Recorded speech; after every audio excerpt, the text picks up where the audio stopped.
jump. Just jump. Just jump. Just jump. I can't do it. It's 40 feet down. There's water. I can't jump. Just jump. Just do it, Pranav. It's fine. Just jump. Fellow Toastmasters, most welcome guests, and my fellow fearful folk, I was an incredibly scared child.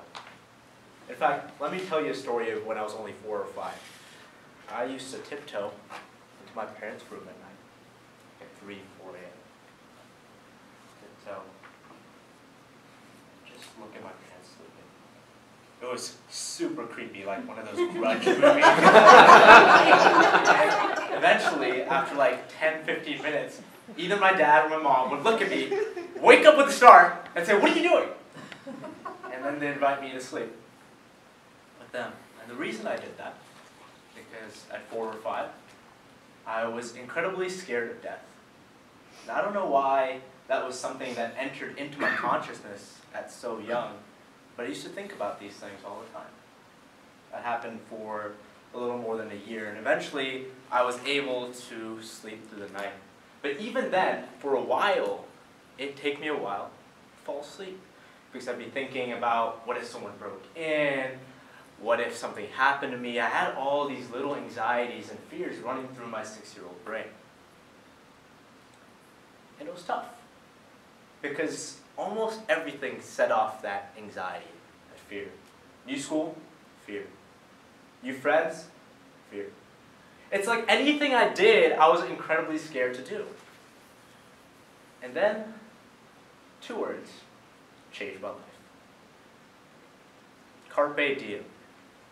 Now there's something about cliches. Sometimes when people say them, they don't work. But if they're said by the right person, at the right time, in the right environment, they do something to you.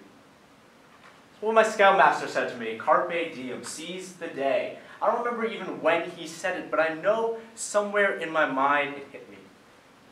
And slowly, I started to change a little bit. Something in me started to move towards carpe diem instead of fear. So I started going hikes. When I was in 6th grade, I went on an 8-day camp out. When I was 13, I went on an 8-day hike to climb Mount Whitney with a 35-pound bag. I was like 80 pounds, so it was almost half my weight, and I was lugging this around everywhere. But I did it. I decided that rather than fear things, I wanted to create stories. That's what I told myself.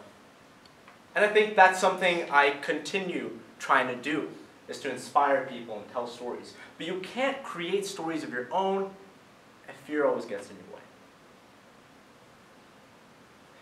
But look, I wasn't immediately cured of fear just because someone said carpe diem. It was still there in the back of my mind. So every little test, I tried to take a step towards creating stories instead of fear. I went to high school in a place called Northwood High School, and instead of having jocks like football and basketball, all these sports hero types people were really buff, all of the jocks at my school, all the popular kids, were the drama kids. Like, they were really cool. Like, it was like one of those teenage movies, you know? You see where everything's in slow motion. They used to walk in slow motion. It was creepy. So in 9th grade, I looked up and I said, I want to be one of those people. I've always wanted to act, but it scared me. But look, I'm taking steps, right? I'm taking steps toward carpe diem. Let me try it. So I decided to do improv, and then act, and then speak in public. And slowly, I started to move towards telling stories. And all these stories that I had created for myself in Boy Scouts, I got to share them with everybody else, which was amazing. And as a senior, I got to be one of those cool kids walking in slow motion, waving all those freshmen. There's something about fear that I've noticed. I think people try to eradicate it, right? People think it's almost like a disease, like I'm going to conquer fear, like a mountain in Boy Scouts. But I don't think it works that way. I think fear is a little bit different. And as I started to act, as I started to relive these characters, I started to learn from the characters I played. From Marlon Brando, I could have had class. I could have been a contender. I started learning about regret. And I realized regret was much scarier than failure or fear. So, next thing I did is help people get over their fear with 2 words. Join Toastmasters. I created a gavel club at 17. And I was kind of like a spirit guide. I'd say, hey, this is your fear. Shake his hand and say, I know you're going to be with me, but we're going to make it together. You make mountains out of molehills. You're kind of annoying at times, but we have to go the same way. And I'm going to create stories, fear. You're not going to stop me. I learned to do that.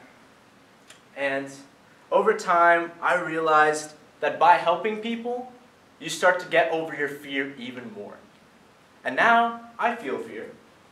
I'm anxious all the time, but I know how to shake its hand. I get up, and when I saw that 40-foot drop, being scared of heights, I shook its hand, said, fear, I know you're going to be with me, but for everyone here, here's 2 words of advice. Jump anyway.